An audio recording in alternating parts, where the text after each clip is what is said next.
haala salphaa ta'een akkaataa meeshaalee qaama keenya ittiin guddifachuu dandeenyu hordoftoota keenya viidiyoo kana keessatti waliin ilaalla. Warroonni haarawaa taatan chaanaalii jalaa barnoota kanaa fi kanneen biroo argachuu waan dandeettaniif chaanaalii kana subscribe akkasuma viidiyoo kanas like gochuudhaan hanga dhuma viidiyoo keenyaatti nu duukaa tura. Viidiyoo keenya hanga dhumaatti nu duukaa daawwadhaa. Jalqaba haala kanaan hordoftoota keenya erga bilbila keessan jala galtanii bilbila keessan irratti appilikeeshinii tokko buufachuu qabdu jechuudha. Appilikeeshinii sunis home workout dha jechuudha. Kan hojii kana ittiin hojjennu jechuudha. Hojii kana ittiin hojjennee meeshaalee qaama keenya ittiin guddifachuu dandeenyu jechuudha. Appilikeeshinii kana bakki isin jalaa itti argachuu dandeettan Play Store jechuudha. Bakka appilikeeshinii irraa argachuu dandeessanii appilikeeshinii kana erga Play Store gubbaa seentanii home workout jechuudhaan erga barreessitanii haala kana isin dhufa jechuudha. Hordoftoota keenya isa kana keessa seentanii install gochuu qabdu jechuudhaan qara gadi buufadhee waan jiruuf keessa seenee open godhee keessa seenaa jechuudha. Haala kanaan erga keessa seenee amma duraan guyyaa lamaaf hojjetaa ture jechuudha. Kunoo day 2 jedha.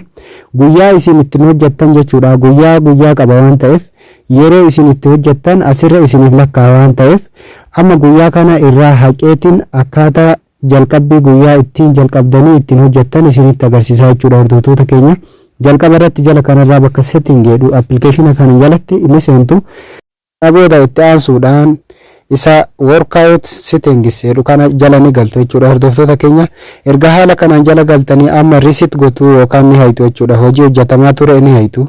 Kunoo haala kanaan deeytu kareef jedhu sun haala kanaan naqamee jira jechuudha. Guyyaa lama hojjetaa ture waan ta'eef achirratti naqamee ture amma garuu irraa haqeeti jira jechuudha. Amma full body challenge ka jedhu kun isa qaama guutuudhaan hojjetamu jechuudha. Fakkeenyaaf isa kana irratti gaafa seennee jirru week 1 jedhee week 2 jedhee hanga torbee 4 akkas isinii fida yookaan ji'a tokko jechuudha. Torbee 4 jechuun ji'a tokkoof hojjetamaa ganamaa fi galgala hojjechuu ni dandeessu jechuudha. Yookaan ganama guyyaa tokkotti hojjettu galgalas guyyaa biraa irratti hojjechuu dandeessu jechuudha. Hordoftoota keenya ammaaf akkaataa itti hojjettan ka garaatis jira akkasumas ka armii yookaan ka ciqilee akkasuma ka chest jira jechuudha. Kanneen keessatti kamiin akka hojjechuu dandeenyu waliin ilaalla. Fakkeenyaaf amma ka laphee irratti tuqeeti jira jechuudha yookaan ka garaa irratti tuqeeti jira. Ka garaa kanas haala kanaan start gootanii yookaan jalqabdanii hojjechuu dandeessu jechuudha. Haala kanaan sosocho'uudhaan jalqaba yeroo itti seentan sochii qaamaa gochuu qabdu jechuudha.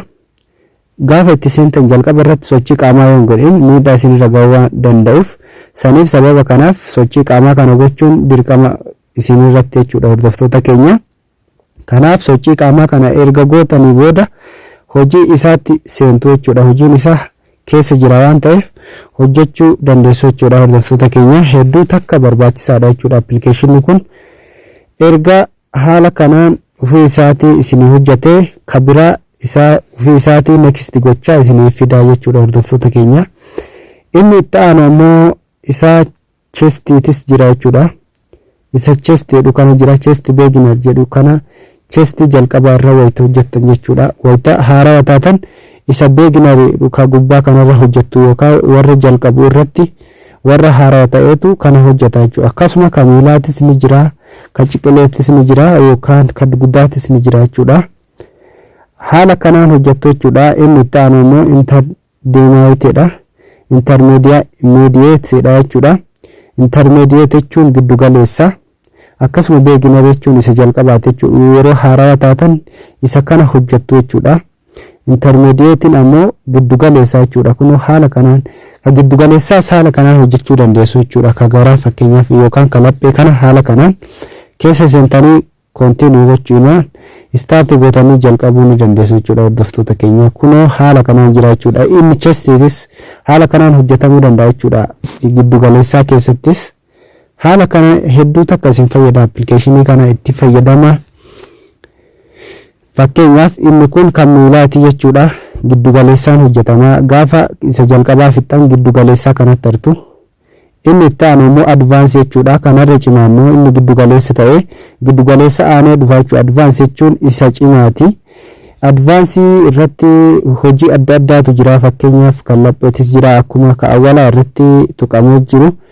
Fakkeenyaaf kalaphee haala kanaan hojjetamaa jechuudha. Hojiin isaa adadumaan cimaa deemaa jechuudha. Adada hojjetamaa dhufuun cimaa deemaa jechuudha hordoftoota keenya. Fakkeenyaaf inni chestii kunis hedduu takka guddataa deemaa jechuudha yookaan hojiin isaa ulfaataa deemaa jechuudha adada hojjetanii jechuudha.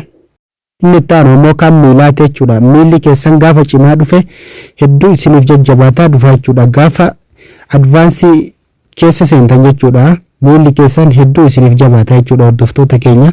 Appilikeeshina kana akka soban taane hojii keessan cimsaatii hojjedhaa, akkasumas itti cimtanii gaafa hojjettan hojii isaa ofirratti arguu dandeessan jechuudha hordoftoota keenya.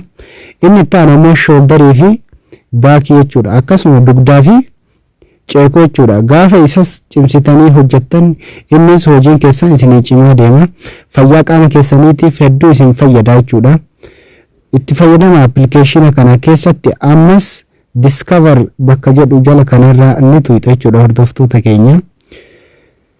Discover jala erga seentanii kunoo haala kanaan sochiilee qaamaa hedduutu jira jechuudha. Kan fayyaa keenya ittiin eeggannu for mean taphataadha.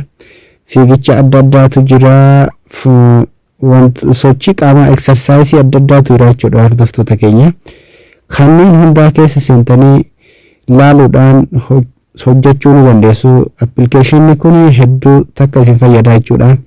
Akkasumas fayyaa qaama keessanii gaafa isin hojjettanii hojii kana jechuudha. Beelee adda addaa qaama keenyarraa hedduu nu ittisa jechuudha. Fayyaa qaama keenyaatiif hedduu nu fayyada.